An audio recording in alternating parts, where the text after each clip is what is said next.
Hello everyone, my name is Sean Arnold and welcome to another episode of Yugioh Legacy of the Duelist online ranked duels. Today I'm showing off the TOONS deck, sorry about dropping that. Today I'm showing off the TOONS deck which I built on a live stream on Sunday as requested by Martin Rules Dude. And I'm going to test it out and see how it works. Sorry that the first couple of turns of this duel were cut off. That was due to the PlayStation 4's 15-minute recording time limit. But as you can see, you haven't really missed much here. We've only just started the game here. I have TOONS Gemini Elf trying to attack Spirit Reaper, and that has failed. So now it's off to Vicious Vic's turn. Never played him before, but I'm gonna guess that he's running a zombie style deck due to the fact that he's using the Bones avatar. And it also means he also built the DLC for this game, so he might be pretty experienced and he might be kind of invested in the game, which is always good to see. He's used Raigeki to get rid of my TOONS Gemini Elf, and I guess that means he wants to attack the Spirit Reaper this turn. And now he's summoned Mizuki. Zombie decks are really good at recovering monsters from the graveyard, which is thematically appropriate if I do say so myself. It's a shame that the game has kind of gone away, that any deck can kind of revive so many monsters from the grave these days, but I really like the way they managed to pull it off with the zombie deck, because I thought that kind of suits the idea of them being zombies. Sorry if I sound a little bit nasally for this episode and maybe probably the next couple of episodes. First week of 2016 and I'm already getting a cold. I really hate being sick. I hate it more than anything else, but you know, life goes on and I'm still going to keep on doing what I do. And yeah, there's nothing I can do about that. Now, I was really excited about this deck because I thought I came up with a brand new combo, and that is to use a Monarch Stoneforth combined with Tribute TOONS monsters. Because if you don't know, the way that Tribute TOONS monsters works is that they're special summons, but you have to tribute a monster in order to special summon them. And I thought, ooh, maybe I can combine it with the Monarch Stoneforth and use it to kind of control my opponent's field. So what I'm doing here now is I'm special summoning Photon Thrasher. I've already used the Monarch Stoneforth. I'm playing too well, thinking, okay, here we go. Let's special summon TOONS Summon Skull. And as I go off to do so, well, you're going to see here any second now, I can't choose my opponent's monsters. And I was completely baffed at this point. I was like, what? Why isn't it working? Is it broken? Did they make a mistake in the programming? And no, it was completely my fault. So here was my mistake. The Monarch Stoneforth specifically says that you must be doing it for a tribute summon. It can't be just for any type of tribute. Now, I thought that the TOONS special summon was considered a tribute summon, but no, it's not exactly that way. It just says you must special summon this monster and give up tributes as if though it was a tribute summon.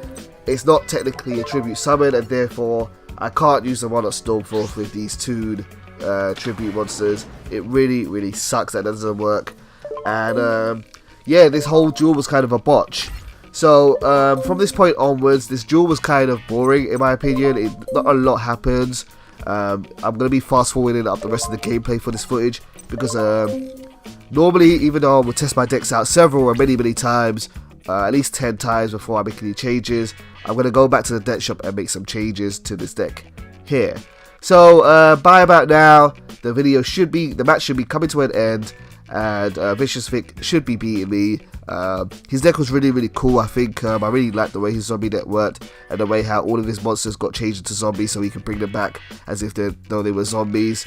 But I'm gonna now go cut over to the deck edit mode, and we're gonna have a look at ways to improve this TOONS deck. So let me catch you on the next cut. Okay, so here we are back in the deck edit mode, looking back at this deck here and what the problems were that I encountered and found. So obviously the biggest problem here was the Monarch Stoneforth. I was really excited to use this as a combination card with TOONS Summon Skull and TOONS Dark Magician Girl, but unfortunately it's not going to work because they're not tribute summons, so those have to go.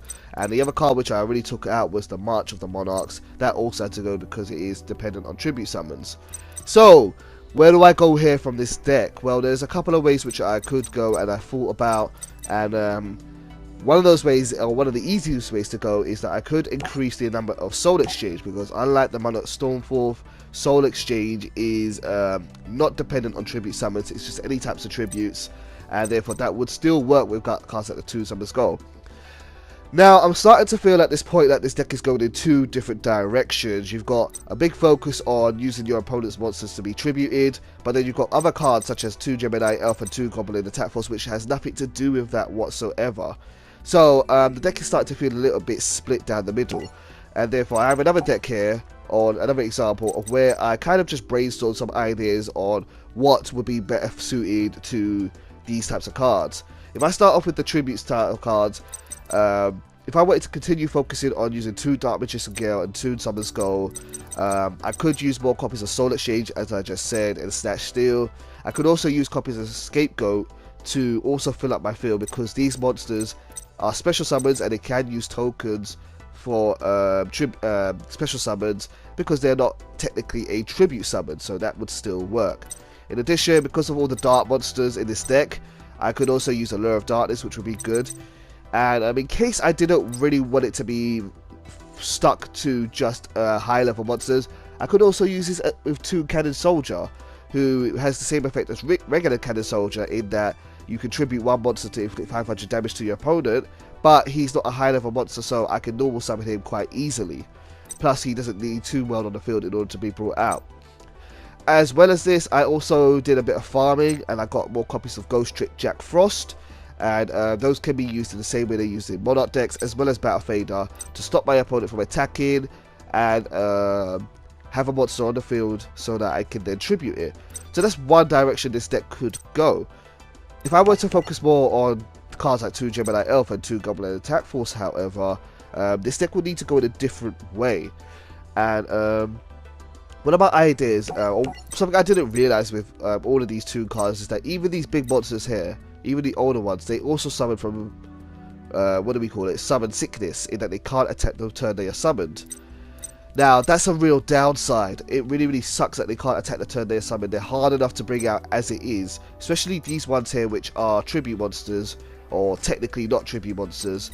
Not only do you need the resources on the field to be able to bring them out, but you also need 2 worlds to bring them out, plus in addition, you need to wait 1 turn before they can attack.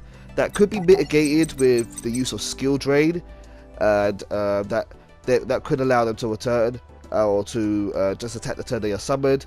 However, you're still putting more restrictions on yourself in order to... You need to set that all up, and I really hate decks that rely too much on being set up, because it makes them inflexible. So let's talk about what this bottom set here. What I thought about for this bottom set here is that it's... if I'm going to be normal summoning these monsters and they can't attack the turn they are normal summoned, I could be a bit more creative and try to work that into the aim of the deck and make it part of the advantage of the deck. That led me to think about Future Visions.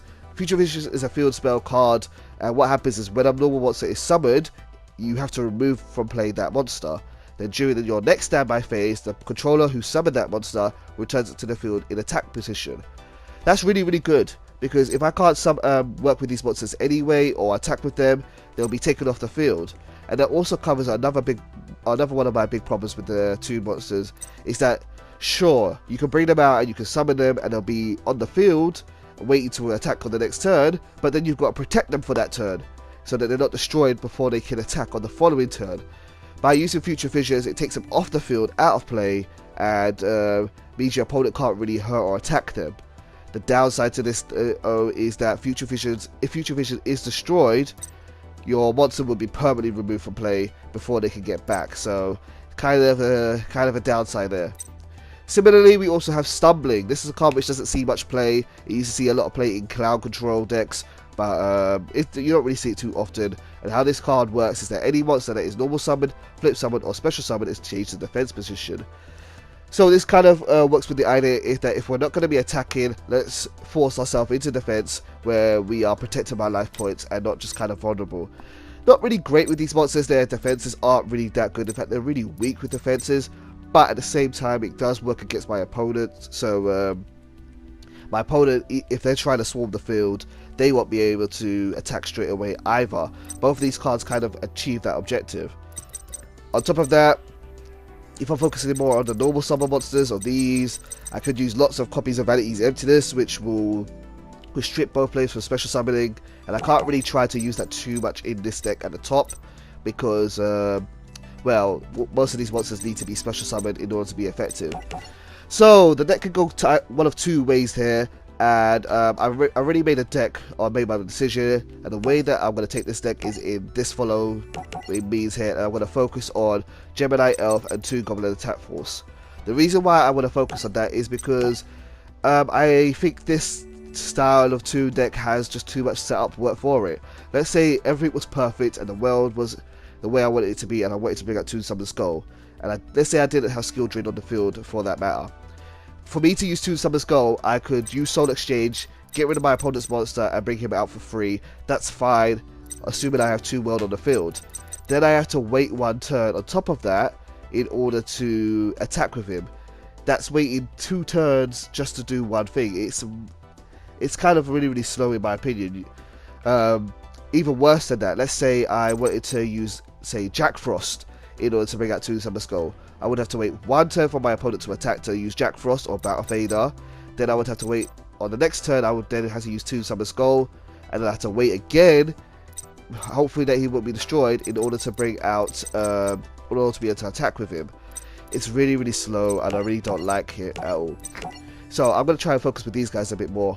These guys still have to summon Sickness, but hopefully with the use of Stumbling and Future Visions we can kind of mitigate that. So here's the brand new deck. I have 3 copies of 2 Gemini Elf, 3 copies of Goblin Attack Force, 2 copies of 2 Mars Sorcerer because he's a little bit weak. What I'm hoping is with these monsters here, that 2 Goblin Attack Force will do a lot of the grunt work and to be a big beat stick. 2 Gemini Elf is really strong. Plus, when she attacks, she also forces my opponent to discard, so hopefully I can get some advantage off of that. And 2 Mars Sorcerer is the opposite of 2 Gemini Elf, in that when he deals damage, I get to draw a card. To support them, I've got only 2 copies of Stumbling and 2 copies of Future Visions, and I don't want to run more than that because I'm worried about having multiple copies, and that will lead me to a dead hand. I have 3 copies of Vanity's Emptiness though, because I think that's going to work really well at stunning my opponent and slowing them down. 2 copies of Skill Drain, but 3 copies of Fiendish Chain. This might be a bit too much, this might be a bit overkill, but I really think it's important that I have enough cards that are going to protect my monsters if they're face up on the field, and hopefully they won't be destroyed. To help with that, I have 2 copies of Mirror Force, 1 copy of Solemn Warning, 1 copy of Bottomless Trap Hole, and then if I need to get rid of threats, I also have Raigeki. I have 2 copies of MST here. I would like to use more than 2 copies because I could kind of use Future Visions against my opponent, because their monsters have to be removed if they're normal summon too, and I could technically or theoretically destroy Future Visions and then get rid of their monster permanently if I wanted to do so. I also have 2 copies of Forbidden Chalice if I want to negate a monster's effect, along with 3 copies of Fiendish Chain. But what I like about this is 1, it gives the attack boost, so in case I need to get over a monster, and 2, if I negate my own monster's effect, it really doesn't matter too much because it will actually help them in the short run. 3 copies of 2 Table of Contents.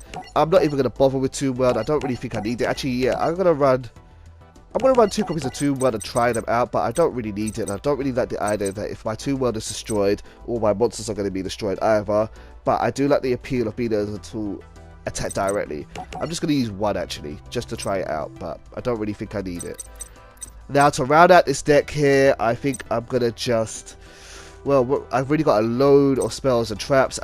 I should add some more monsters really to make it a bit safer, but I don't really know what kind of monsters I want to add into this deck. It's really hard to say at this point here. Let me think, what monsters would work really well with this deck?